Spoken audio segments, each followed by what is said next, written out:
My husband, Fu Wei, passed away at the age of 80, peacefully in his sleep. After his death, my son and daughter-in-law, along with my grandchildren, stayed with me for many days. Once they left, I began sorting through his belongings. His possessions were always simple and tidy. In the deepest part of a drawer, there was a locked box. Upon prying it open, inside was a notebook and an old, yellowed photograph. In the photo was a woman, with a delicate face, and a gentle sorrow in her eyes. She was our mutual friend, Xiong Mai. On the back of the photo, was a line written in Fu Wei's handwriting, knowing you deeply from afar, yet not as deep as the sea of clouds. Only then did I realize that the woman Fu Wei had loved his entire life was Xiong Mai, not me. I couldn't believe everything in front of me. Fu Wei was a model husband, cherished and cared for me, obeying my every wish. Xiong Mai was my savior. When I gave birth to my son prematurely and hemorrhaged, Fu Wei was not by my side, but Xiong Mai sent me to the hospital and donated 500 cubic centimeters of her blood for me. She had always been frail,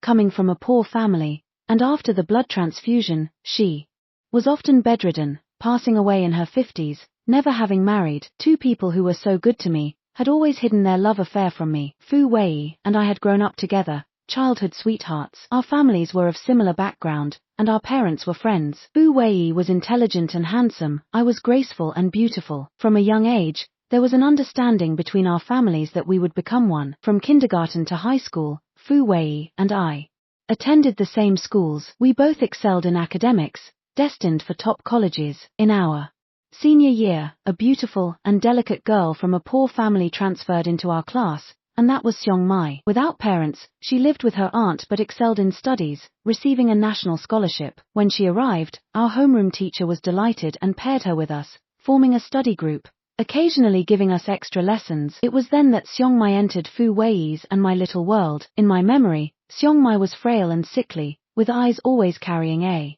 hint of sadness, yet she was gentle and caring. After the entrance exams, she asked which school I would choose. Without hesitation, I said I would go to the same one as Fu Wei. She chose another. During college, she rarely initiated contact. It was usually Fu Wei and I who invited her out. Fu Wei also introduced her to tutoring jobs. After college, Fu Wei's mother had a severe heart condition, and her only wish was to see Fu Wei and I married. Under the guidance of our parents, our wedding was naturally arranged. On our wedding day, Xiong Mai congratulated us, gifting me a white pearl flower, meticulously crafted. I had it placed in my hair by the hairdresser and cherished it. This pearl flower was what Fu Wei requested to be cremated with, placed on his chest. I believed it was a token of our wedding, but it turned out to be a testament to his secret love. I frantically opened the notebook, and the truth Fu Wei had kept hidden for 60 years unfolded before me. In places unknown to me, he harbored deep, compassionate love for this poor, strong girl. An unspoken affection developed between them. However, with the crucial exams,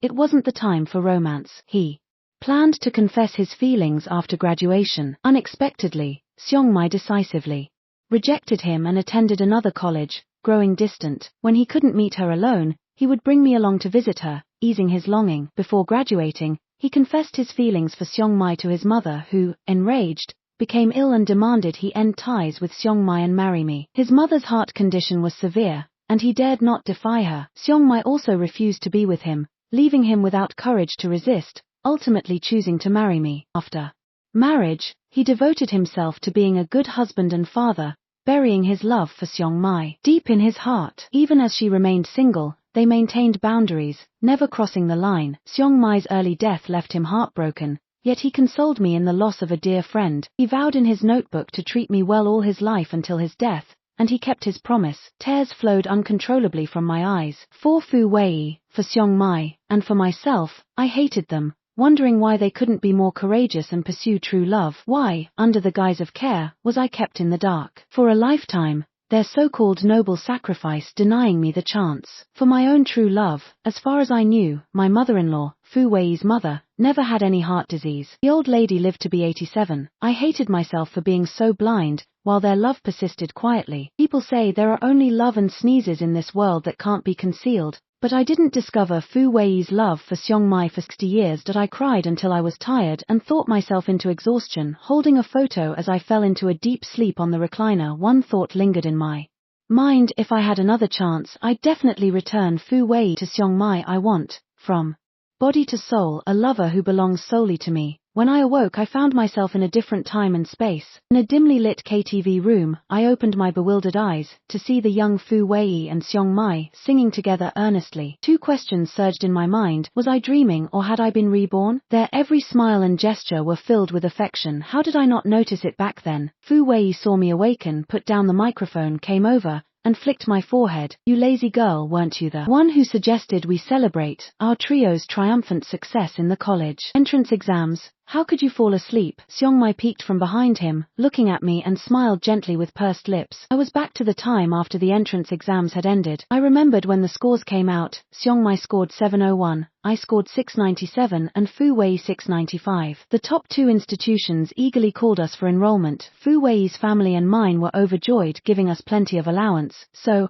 I suggested the three of us go out to celebrate and relieve some tension. It was here that Xiong Mai privately asked me which school I planned to attend. I told her I wanted to go to Xing University with Fu Wei. She said nothing and silently chose Yang University instead. Was she testing me back then about how I felt for Fu Wei? I frowned in thought. Fu Wei touched my forehead worriedly, saying, "Did this girl sleep till she's dumb, or is she sick? Why is she so sluggish?" I grew up with Fu Wei from youth to now. He's always taken care of me and it never seemed wrong, but once the veil was lifted, I observed Xiong Mai secretly. Indeed, when she saw Fu Wei touching my forehead, she looked visibly melancholic. I pulled Fu Wei's hand away and said, "How old are we? Do you still see me as a 3-year-old child?" and then diverted the topic, saying I wanted a Coke. Laughing, Fu Wei went to the counter to order drinks. Xiong Mai looked at me, holding back words, saying, "Rome, what's the matter? Between Xing University and Yang University, which are you planning to apply to?" Here it came, the decisive question. I feigned contemplation. Fu Wei will certainly go to Xing University. It's been his dream since childhood. As for me, I want to attend Yang University. She was surprised, asking, "Why?" Yang University has a stronger cultural atmosphere. The campus is more beautiful, the ambience more romantic. Most importantly, for my humanities major, Yang University is the top in the country. She probed further, asking, "Don't you want to attend the same university as Fu Wei?" I chuckled. We're not conjoined twins after all. Why stick together? He has his considerations and I have mine. Besides, the two universities aren't far apart. We can still hang out during off times and we can return home together during breaks. I affectionately clutched her arm. "And which one will you choose? With Fu Wei and me at different schools, you won't be lonely wherever you go." Xiong Mai smiled softly, her eyes bright, just about to speak when Fu Wei returned. "What secret talk are you having?" "We're discussing which school to apply for. I think of Xing University and you're definitely going to Yang University. Where do you think Xiong Mai should go?" Fu Wei glanced at her with a helpless tone. "It depends on Xiong Mai's preference. If you ask me, her science skills are stronger, so Xing University would be a better fit." I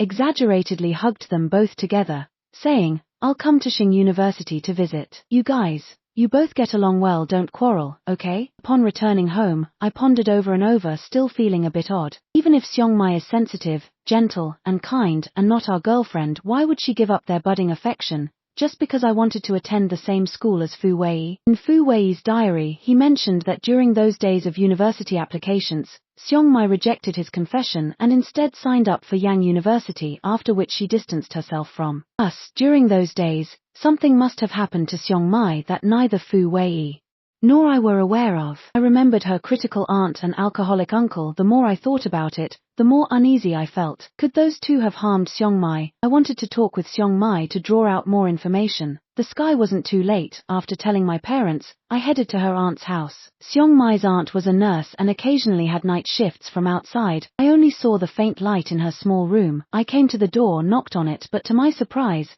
the door wasn't properly closed. Opening with just a knock, I was startled and was about to reach out to shut the door. Suddenly, in the silent room, I heard a strange sound, like muffled sobbing through a blanket, and my hair stood on end. Several images of home invasion and murder cases flashed through my mind. Fearing it might just be my nerves, I kept my phone ready on the 911 dial interface and nervously walked into the room. In the darkness, only one door was ajar, letting out a sliver of light. While whispering Mai's name, I tiptoed toward it, afraid that if her uncle and aunt suddenly appeared, they'd mistake me for a thief. The closer I got, the clearer the strange sound became. I pushed the door open, and my hair stood on end. Mai lay on the bed, disheveled, with her hands tied in sheets, and something stuffed in her mouth, struggling intensely and making muffled noises. A sleazy man was on top of her, pulling her clothes. I was terrified. Without thinking, I immediately called 911, reported the address, tossed the phone aside, and rushed at him,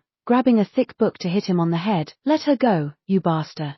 I yelled. "The police are on their way." The man reeked of alcohol. To my shock, he looked up, and it was Mai's uncle. Shocked, I hit him again, branding him a disgusting beast. The drunk staggered from the blow, his grip loosening. I took the opportunity to kick him off the bed, unwrapped the sheet, and joined me in the fight, punching and kicking him. Despite his drunkenness, he was still an adult male and began cursing back, swinging fists at us. "You ungrateful bitch, after all these years, what's wrong with keeping me company? Your aunt has left, and now you've got this meddlesome brat." My hair was a mess, and my entire body was numb. I didn't feel the punches and wasn't scared. Gritting my teeth, I grabbed anything within reach and threw it at him. Amid the skirmish, a firm hand grasped my wrist, and a soothing male voice said beside my ear, "It's okay, stop.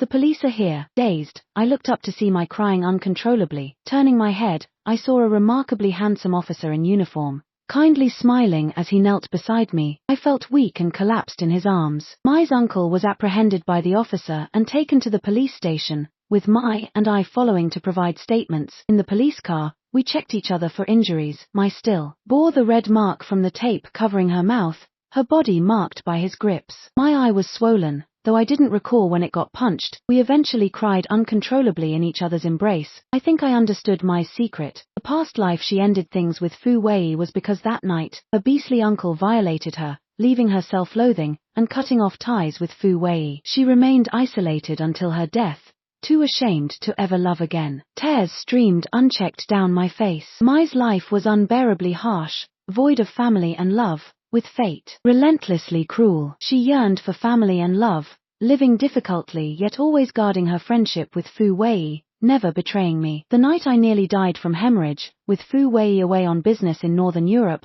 Mai rushed me to the hospital. Despite her pale face, she donated lots of blood. A true sister couldn't have done more. My return wasn't just fate, but perhaps Fu Wei's persistence. Otherwise, why would he, so cautious, keep those diaries and photos despite having had numerous chances to destroy them? I was quite laid back. In my past life, from our marriage onward, Fu Wei cherished, cared for, and spoiled me, never letting me worry about anything. He lovingly held on to his feelings for Mai, doing nothing to compromise our marriage, surpassing many who claim true love but act despicably. I bore no resentment toward Fu Wei, nor envy toward Mai. Their suffering brought my happiness. How could I not be content? Yet, with the knowledge that Fu Wei did not love me, my self-respect wouldn't allow me to stay entangled between him and Mai. They have been kind to me all my life. We should be kinder to each other. Now I am healthy, smart, young, and beautiful. Bright future unfolds slowly before my eyes. I want to spread my wings in this vast world, to find a partner who shares my ideals and echoes my heart. Someone as outstanding as me should have true love of their own, right? With a swollen eye, I squatted in the corner of the police station lobby, laughing and crying intermittently. A can of hot coffee was placed on my head. Looking up, it was the handsome young policeman. I already knew his name was Chen Yu. "This student asked you to call your parents. Did you?" I blushed slightly. "I already did. They'll be here soon." Officer Chen Yu had short hair, which seemed a bit stubborn, but his smile was warm. "We have notified your school. Soon, your principal and class teacher will be here. Let the adults handle the rest. Kids don't need to worry. You protected a friend. Well done." Again, I felt like crying, but I held it in. The rest was simple. My mom, dad, our principal, class teacher, and Seong Mai's aunt were all present. My mom wailed upon seeing my panda.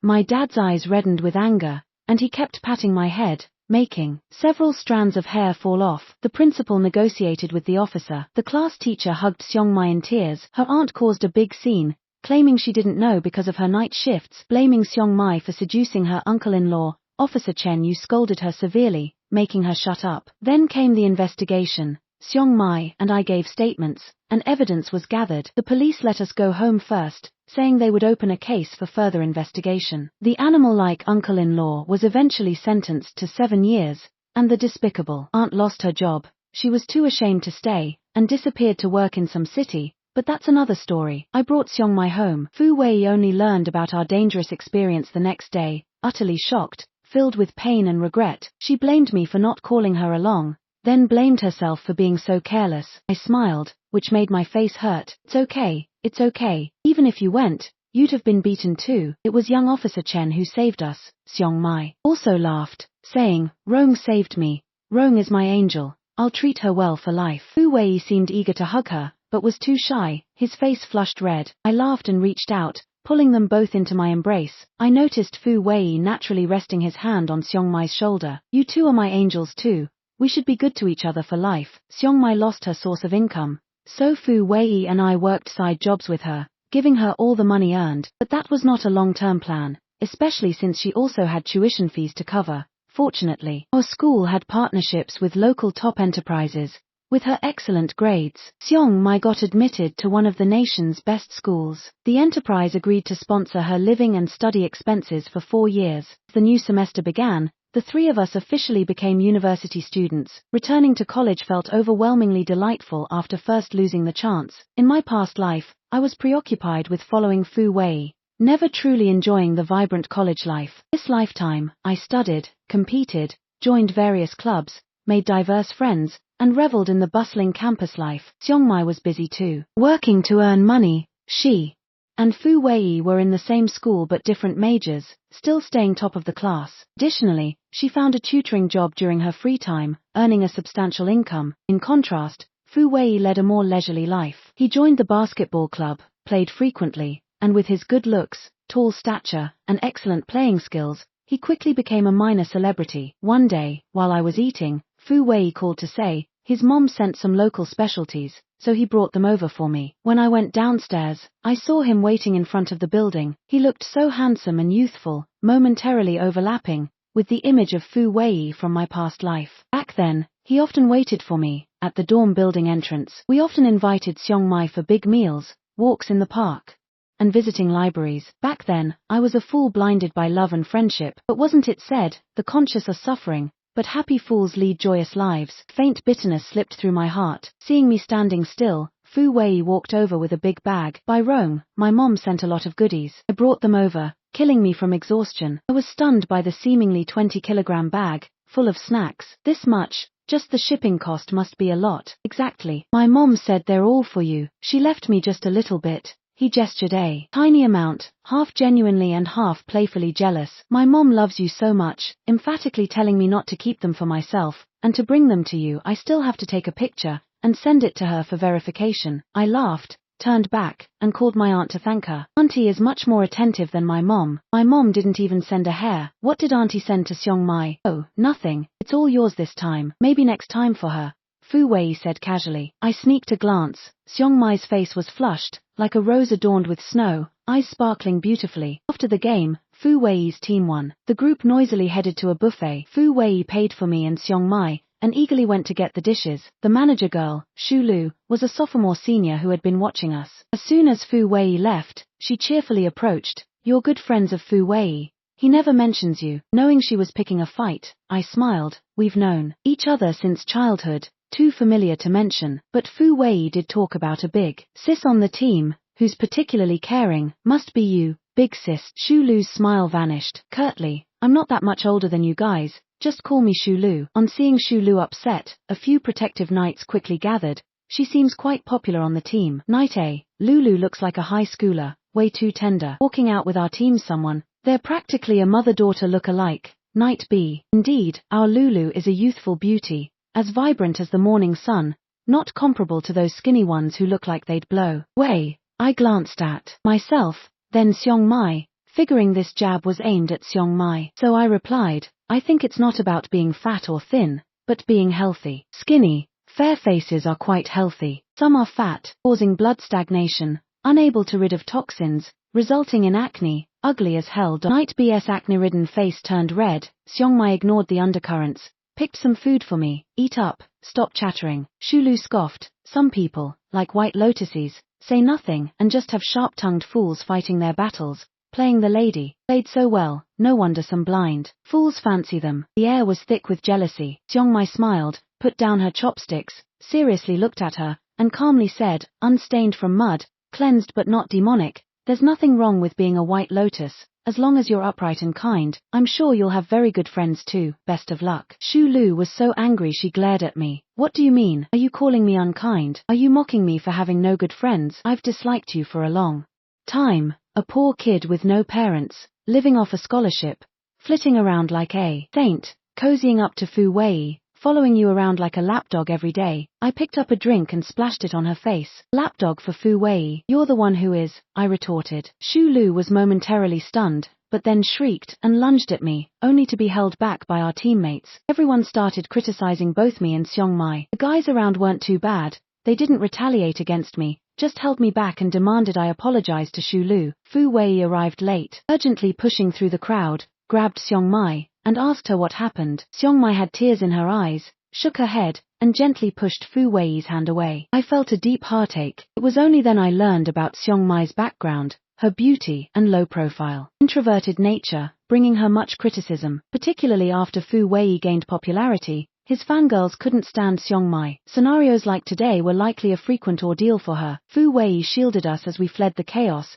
telling us to leave quickly while he took care of the aftermath. I watched his flushed face and anxious expression, feeling indescribable anger. Pointing a finger at his nose, I said, useless. After that day, Shu Lu did not bother me, perhaps due to Fu Wei's intervention, but the three of us hadn't gathered for quite some time. When I called Xiong Mai, she just laughed and gently advised me not to be angry, even defending Fu Wei's charm, explaining how those girls saw her as a rival, because Fu Wei was kind to her. I didn't get why they were still playing this foolish we're all just friends game, when all obstacles for them being together had disappeared. But what annoyed me most was Fu Wei. His gentle, considerate nature seemed a bit too accommodating in his past life, like central air conditioning, but I was stern and strong-willed. After his marriage, he maintained boundaries well, so I had never faced direct provocations from fangirls. Xiong Mai, however, was too gentle, appearing easy to bully. Soon it was end of term, and I magnanimously forgave Fu Wei. We arranged for the three of us to take a flight home together. Fu Wei was delighted, even mentioning that his mother would come to pick us up. Upon exiting the airport, we saw Fu Wei's mother waving at us from beside her car. Fu Wei, Rong, let's go. We hurried over to greet her. Fu Wei's mother, her eyes smiling warmly, ushered me into the car with concern, asking me to sit quickly. Thinking for a moment, I sat in the front seat, leaving the back seat for the couple, expecting it to help in increasing their intimacy. However, once Fu Wei got in, his mother started the car, ready to leave. Auntie, I quickly said, Xiong Mai hasn't gotten in yet. Fu Wei's mother lowered the window with a smiling face, telling Xiong Mai, good child, Auntie's car is small, there's no room. Take the airport bus, it's convenient. Xiong Mai went pale, her hands trembling slightly, but nevertheless replied politely and gently, okay, thank you, Auntie, for the reminder. We're not on the same route, so I won't go with you. Mom, what are you doing? Fu Wei exclaimed in a panic, reaching for the car door to get out. Fu Wei, if you get out of the car, try it, I warned. My heart isn't good, don't provoke me. Fu Wei's mother responded swiftly, locking the back doors, her voice low and full of anger. In her previous life, she used the same tactic to persuade both me and Fu Wei to marry right after university, just to please her and for her to feel secure in her treatment despite her non-existent heart condition. After retiring, she traveled the world with my mom, living a vibrant life until passing at 87, her health robust. Yet now, who would believe if I said all this? Why did she suddenly reject Xiong Mai? Had she realized Fu Wei's feelings for Xiong Mai and didn't approve? Mom, don't do this, don't embarrass Xiong Mai, please, Fu Wei pleaded gently. His mother ignored him, so taking advantage of her distraction, I opened the door and jumped out from the passenger seat. Turning back, I smiled and said, Auntie, I just remembered I get carsick in small cars. I'll take the bus with Xiong Mai. It will be nice to have company. Rong, what are you doing? Come back. Fu Wei's mother called. I waved at her and made my way to Xiong Mai's side, leaving behind the anger of Fu Wei's mother and the astonishment of Fu Wei. Xiong Mai smiled brightly, reached out to hold my hand, while 2 streams of teardrops trickled down her cheeks. Silly, she said. I hugged her. We are life and death friends. I wouldn't let you go alone. She smiled. Let's take the bus. Hand in hand, we walked forward. Fu Wei's mother's car sped past us with a swish. My phone pinged with a message from Fu Wei.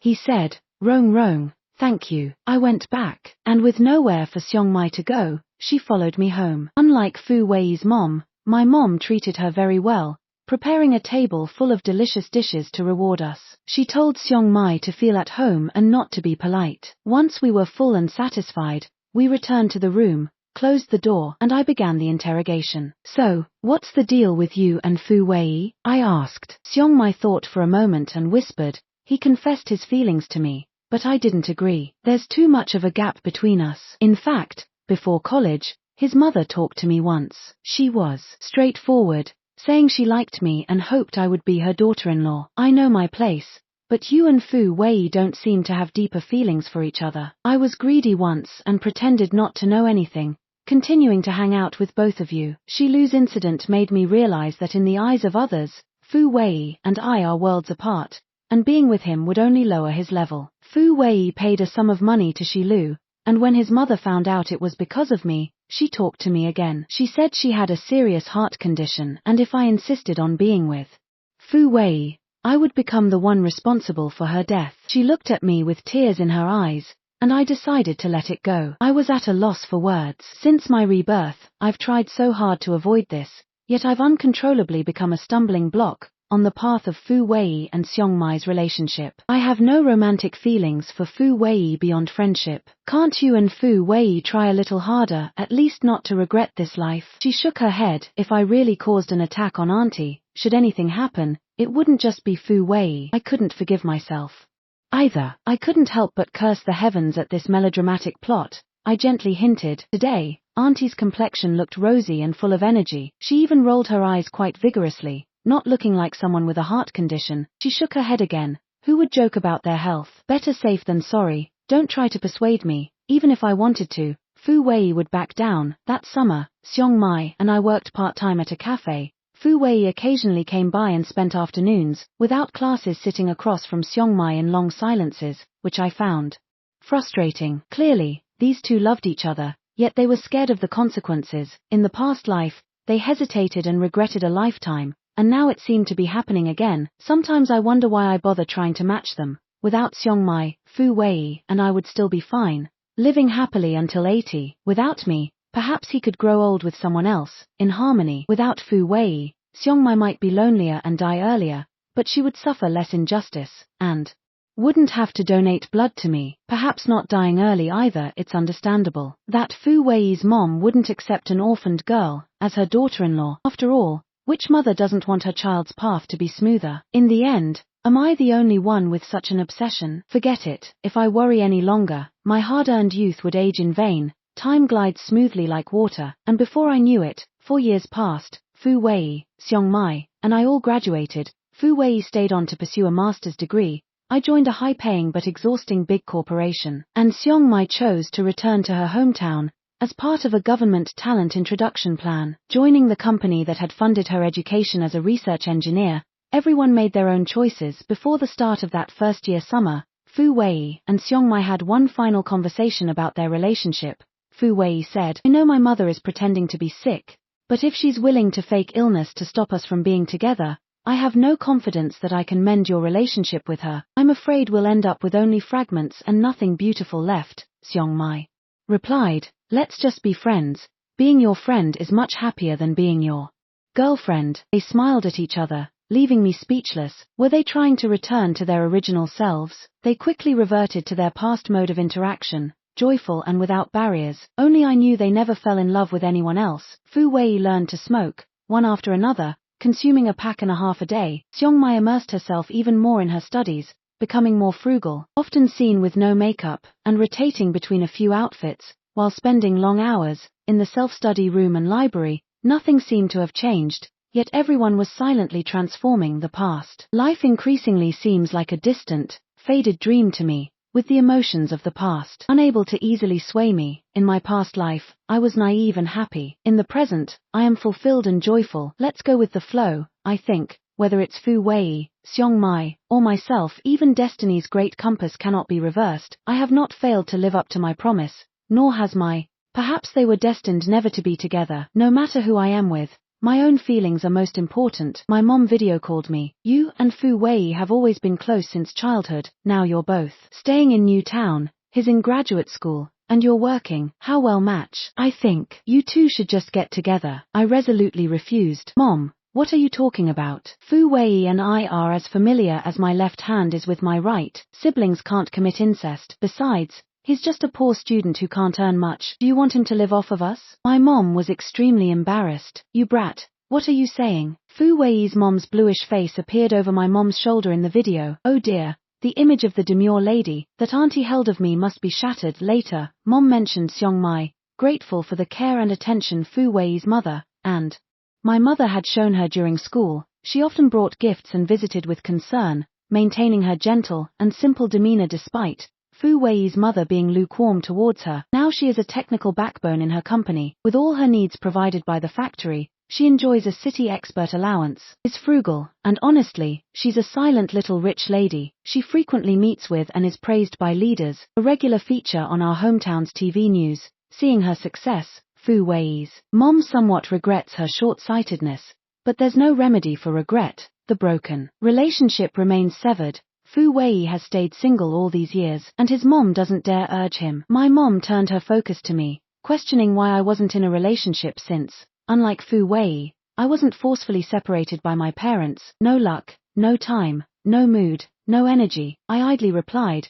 This old lady seriously contemplated, are you not into men?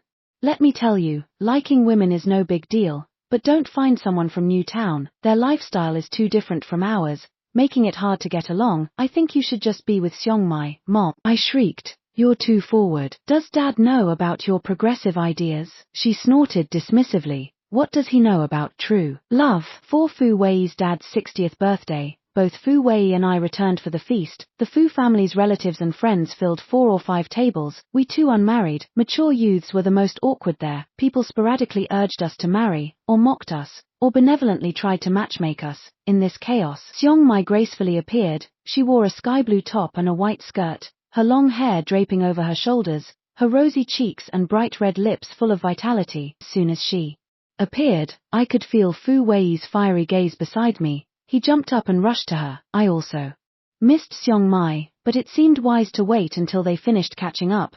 Besides, watching Fu Wei visibly blush and Xiong Mai's flustered demeanor was quite entertaining. The gossipy aunts quietly speculated, who's that girl? Is she Fu Wei's girlfriend? Can't be. I heard Fu Wei likes men. Otherwise, why hasn't he married all these years? Nonsense. Look at his embarrassed demeanor. If he doesn't like her, I'll write my surname backwards. Fat chance, sister. Written backwards, you're still Wang. Xiong Mai walked over and presented a gift to Fu Wei's father, wishing him a happy birthday. Fu Wei's father's face was all joy, like he was drinking daughter-in-law tea. Fu Wei's mother was a bit awkward but pleased, quickly inviting her to sit. Finally, a relative recognized Xiong Mai, exclaiming, isn't this the girl the mayor awarded on the news for her project contribution, earning 1 million yuan? Someone had said, such a beautiful and capable girl, whoever marries her will have good fortune. The Fu family's ancestral grave must be smoking. Silently, Fu Wei had found such an outstanding girlfriend. Fu Wei's mom couldn't stop smiling but cautioned, the wedding isn't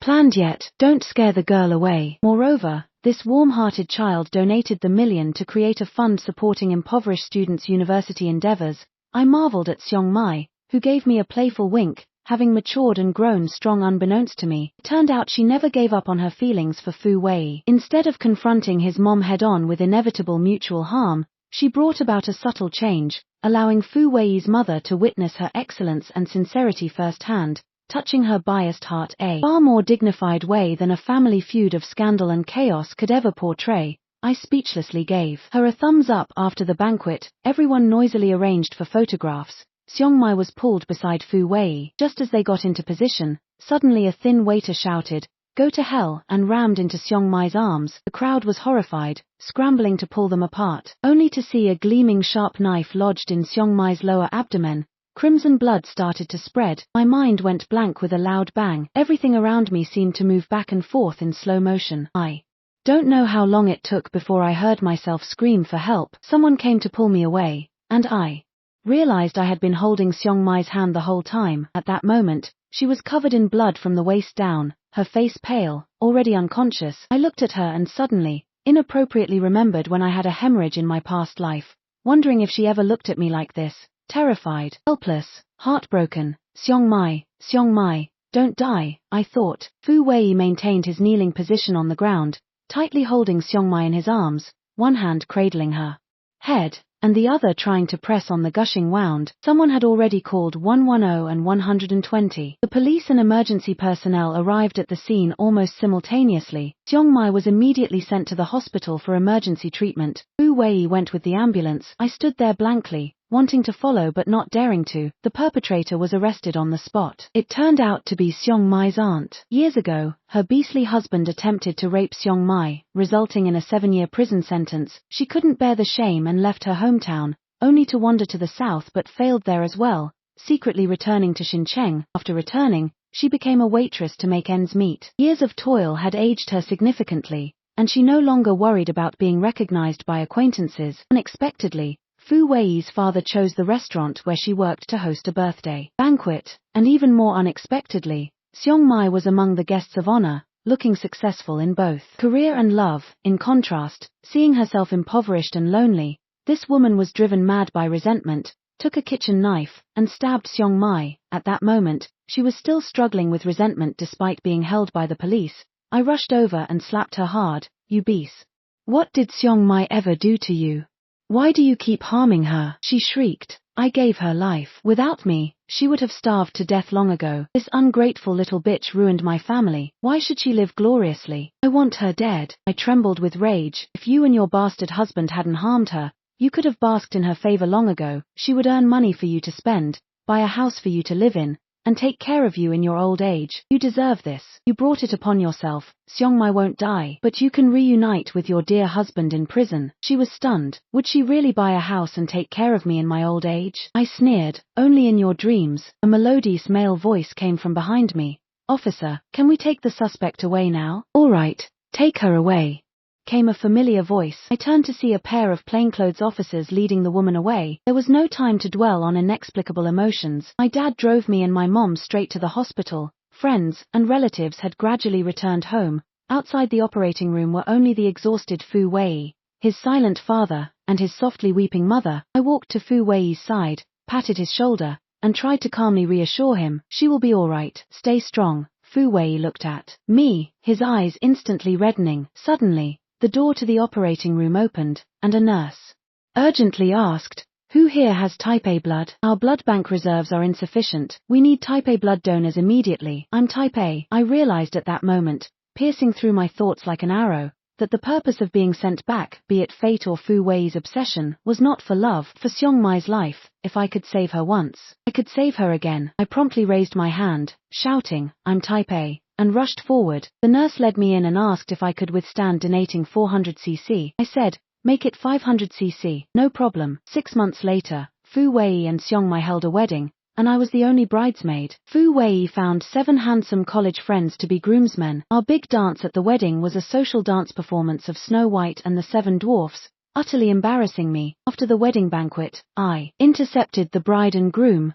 who tried to sneak away, and solemnly presented them a gift. Fu Wei warily asked, what are you doing? I already said my wife is still recovering and can't celebrate our wedding night too vigorously. Xiongmai, wearing a red coat even in summer, smiled with her lips closed, her beautiful makeup hiding the pale frailty. I rolled my eyes at Fu Wei, opened the box, and revealed a pearl flower in front of them. This is an authentic white pearl. Just one costs over 1,000. I spent a fortune on it. I made it myself. Although it's a bit ugly, Xiongmai will definitely like it. You worked hard in your previous life. This life should be lived well. Fu Wei, looking puzzled, said, what are you talking about? Xiongmai, however, stared thoughtfully at the pearl flower. Lost in thought, I waved my hand. I'm leaving. You two take your time in the bridal chamber. Don't tire Xiongmai out. Leaving the pair of lovebirds and the inexplicable emotions from past and present lives behind, I strolled the street in a beautiful bridesmaid dress, heavily made up, suddenly feeling hungry. I remembered that I was too busy at the wedding to eat. Looking around,